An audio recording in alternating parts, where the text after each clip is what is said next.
Shalom Jemaat Keluarga Kristus Tasikmalaya. Senang menjumpai Anda pada sore hari ini. Sebentar, kita akan menyaksikan video good news yang akan disampaikan oleh Ibu Susi Kurniawati. Sebelum kita menyaksikan videonya, jangan lupa untuk pencet tombol like, share, dan subscribe. Stay tune! Shalom, selamat sore Bapak Ibu yang kekasih di dalam Tuhan. Kita bersyukur kalau pada sore hari ini kita masih bisa bertemu di dalam keadaan yang baik. Itu semua karena perlindungan, berkat, anugerah Tuhan yang menyertai Bapak, Ibu, Saudara, dan saya. Pada hari ini kita mau sama-sama belajar dari satu renungan firman Tuhan yang diambil dari Filipi 4 ayat 12 dan ayat 13. Bapak, Ibu, Saudara boleh membuka Alkitab Saudara di rumah. Ayat ini berbunyi demikian. Aku tahu apa itu kekurangan dan aku tahu apa itu kelimpahan.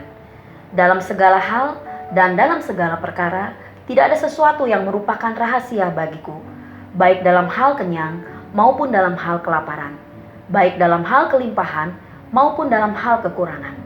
Segala perkara dapat kutanggung di dalam Dia yang memberi kekuatan kepadaku. Judul renungan hari ini saya beri judul, Jadilah Kuat di dalam Tuhan. Pernyataan Rasul Paulus di dalam ayat-ayat yang kita baca tadi, itu menyatakan bahwa Rasul Paulus menyadari bahwa Rasul Paulus ini adalah pribadi yang inferior. Apa itu pribadi inferior? Pribadi inferior adalah pribadi yang menyadari bahwa dirinya itu memiliki kekurangan, baik secara psikis ataupun secara fisik. Dan satu sisi lagi, dia menyadari bahwa dia mengetahui dan menyadari bahwa Tuhan adalah oknum superior. Superior itu artinya menguasai segala sesuatu dan begitu sempurna. Di dalam kehidupannya sebagai manusia, Rasul Paulus mengalami banyak kekurangan, tapi dia juga pernah mengalami banyak kelimpahan. Dia pernah mengalami kekayaan, bahkan dia juga pernah mengalami kemiskinan. Dia mengalami kekenyangan, tapi dia juga pernah mengalami kelaparan. Sebagai manusia, Rasul Paulus ini banyak menghadapi kesulitan, masalah di dalam kehidupannya. Ada beberapa hal penting yang kita bisa pelajari dari ayat-ayat firman Tuhan yang kita baca tadi. Yang pertama, semua orang bisa menghadapi persoalan. Bapak Ibu, orang yang hidup, kita ini adalah orang-orang yang hidup ya. Orang-orang yang hidup, itu kita bisa menghadapi masalah setiap saat. Tanpa diundang, masalah bisa hadir dalam hidup kita. Tanpa kita minta, tanpa kita mau, masalah itu bisa datang dalam hidup kita. Ayat-ayat yang kita baca tadi itu memberitahu kepada kita bahwa sebagai manusia kita menghadapi masalah, selalu menghadapi persoalan. Persoalan kita mungkin berbeda-beda. Ada yang mengalami persoalan di dalam rumah tangganya, ada yang mengalami persoalan di dalam sekolahnya, di dalam pekerjaannya, di dalam faktor ekonomi, di dalam pelayanannya mungkin, atau di dalam apapun juga yang bisa dihadapi sebagai manusia. Hal yang menarik yang kedua adalah Tuhan kita lebih besar dari segala persoalan itu. Bapak Ibu, perlu kita sadari dan perlu kita yakini bahwa Tuhan yang kita sembah ini adalah Tuhan yang lebih besar dari segala persoalan apapun yang kita hadapi saat-saat ini. Mungkin bagi kita persoalan yang kita hadapi saat ini adalah persoalan yang begitu besar.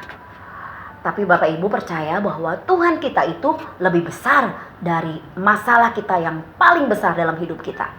Luar biasa ya Bapak Ibu, karena kita punya Tuhan yang besar, yang lebih besar dari masalah yang kita hadapi. Hal menarik ketiga, Tuhan selalu memberi kekuatan kepada kita saat kita menghadapi persoalan. Dia tidak pernah berjanji, Tuhan tidak pernah berjanji tidak akan pernah memberikan hujan, tidak akan pernah memberikan panas, atau selalu memberikan cuaca yang cerah. Tuhan tidak pernah berjanji bahwa kehidupan kita akan selalu baik-baik saja. Tuhan izinkan semua bisa terjadi dalam hidup kita. Tetapi Tuhan berjanji bahwa Dia akan memberikan kekuatan, memberikan pertolongan, dan memberikan penyertaannya dalam hidup kita. Itu yang Tuhan janjikan. Makanya dengan ayat-ayat yang kita baca tadi, biarlah kita boleh mengerti bahwa walaupun kita sebagai manusia, kita menghadapi banyak masalah, tapi Tuhan kita lebih besar dari masalah yang kita hadapi. Dan ternyata Tuhan juga memberikan kekuatan pada saat kita menghadapi permasalahan itu. Bapak Ibu ingat kisah tentang seorang petinju, ya, Mike Tyson. Ini si leher beton ya kalau nggak salah istilahnya, dia disebutnya.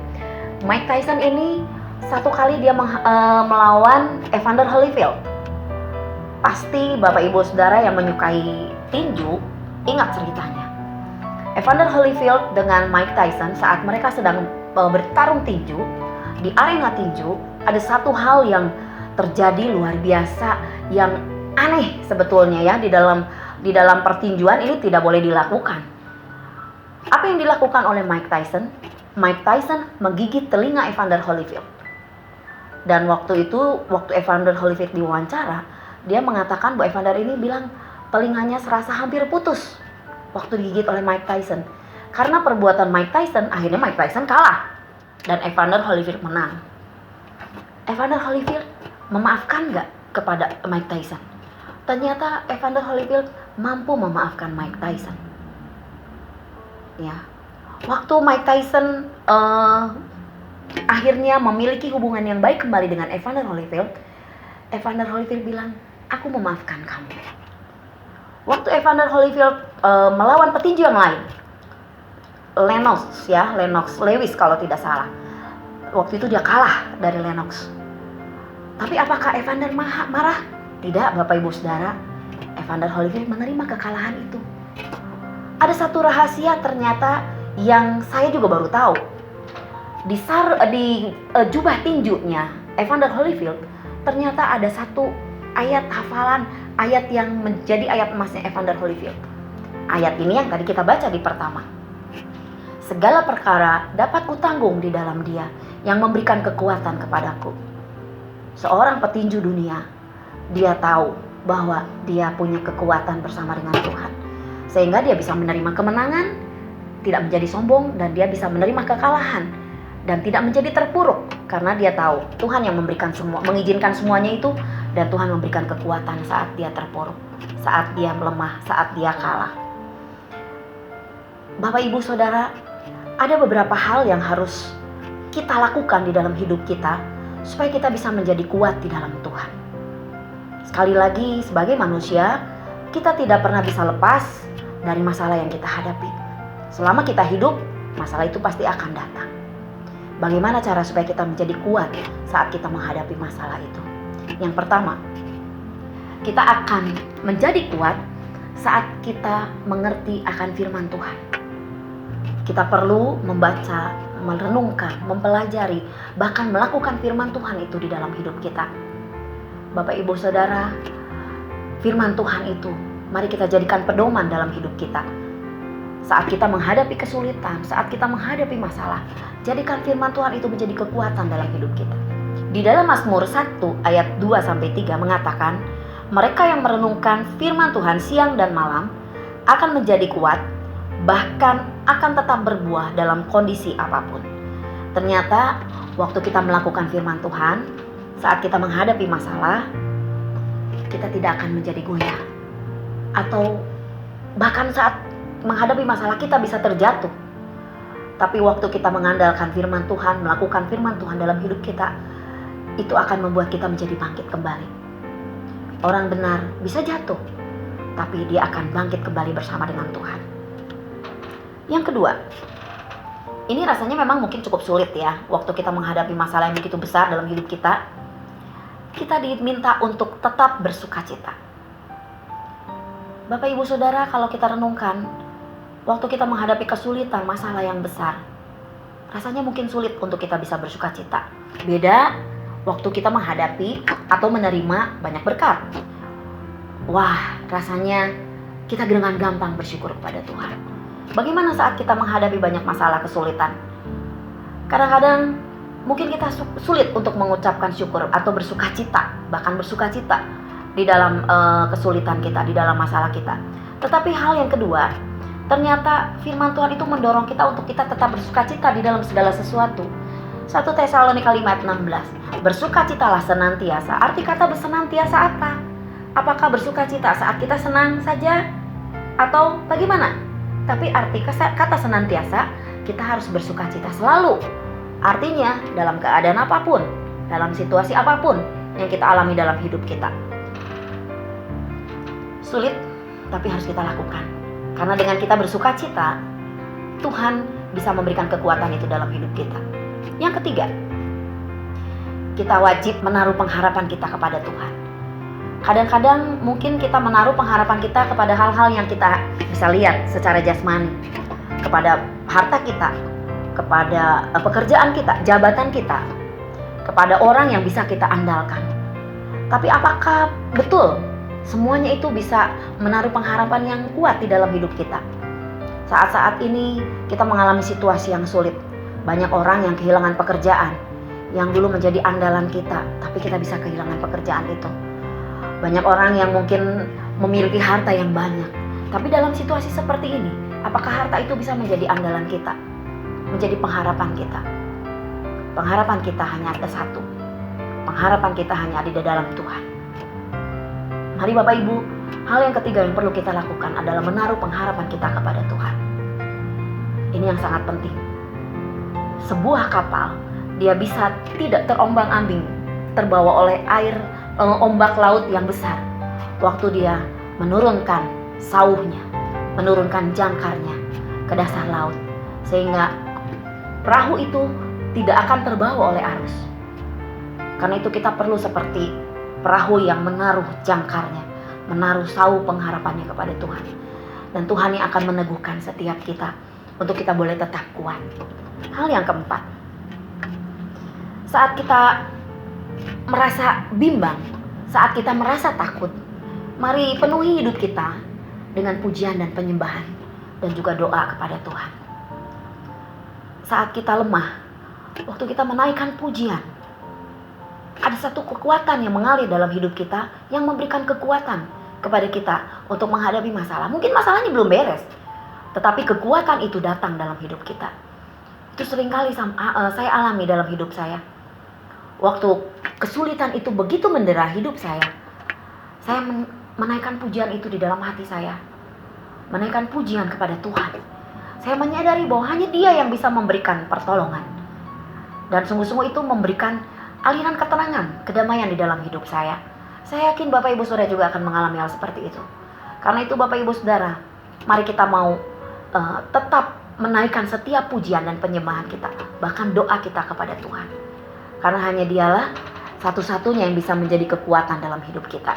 Jadi ada 4 hal yang kita bisa jadikan sumber kekuatan kita, yaitu kita boleh menjadikan firman Tuhan menjadi pedoman dalam hidup kita. Kita belajar untuk bersuka cita senantiasa di dalam segala hal. Untuk kita boleh menaruh pengharapan kita hanya kepada Tuhan. Dan untuk kita boleh menaikkan setiap pujian, penyembahan, bahkan doa kita bagi Tuhan. Karena itu mari kita belajar. Apapun yang mungkin kita alami saat-saat ini, mari kita mau tetap percaya kepada Tuhan. Saya punya satu perumpamaan. Bapak Ibu, saya punya satu gelas, isinya telur.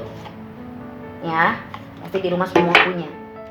Satu gelas lagi, ini berisi bubuk. Nah, wangi. Bapak Ibu pasti tahu ya, ini adalah kopi. Saya punya air mendidih yang saya sudah masukkan ke sini. Saya masukkan air mendidih ini ke dalam telur. Apa yang akan terjadi? Telur itu akan mengeras. Artinya telur itu matang ya. Telur itu akan mengeras. Saya akan masukkan ke dalam kopi ini.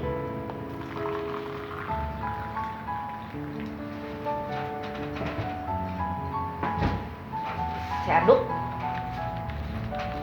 Nah, Bapak Ibu, apa yang akan terjadi saat kopi ini diberi air panas? Dia akan mengeluarkan wangi yang harum, yang membuat kita ingin meminum kopi ini. Nanti bisa dibuat sendiri di rumah ya, Bapak Ibu ya. Tetapi saya memberikan gambaran seperti ini Bapak Ibu. Air yang mendidih itu seperti persoalan yang tidak pernah berhenti dalam hidup kita. Apakah kita akan seperti telur yang akhirnya mengeras waktu menghadapi masalah? Kita lupa kepada Tuhan, kita marah kepada Tuhan, kita kecewa kepada Tuhan. Atau kita akan seperti kopi.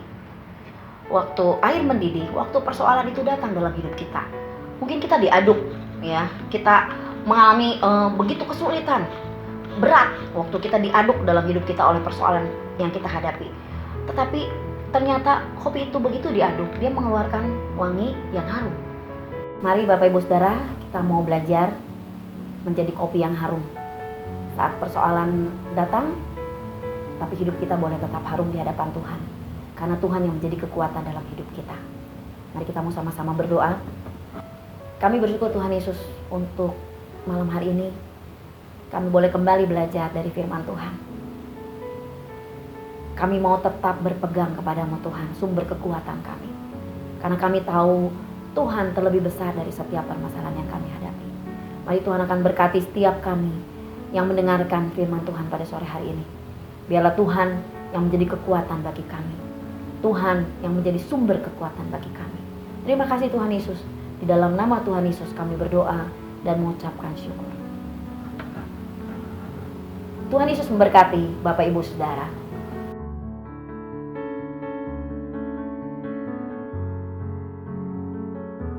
Terima kasih sudah menyaksikan video Good News pada sore hari ini. Dan jangan lupa pada hari Kamis tanggal 21 Mei 2020, gereja akan mengadakan ibadah kenaikan Tuhan Yesus dan akan ditayangkan di channel YouTube GBT Tasikmalaya pada pukul 7 pagi. Tetap semangat, Tuhan Yesus memberkati.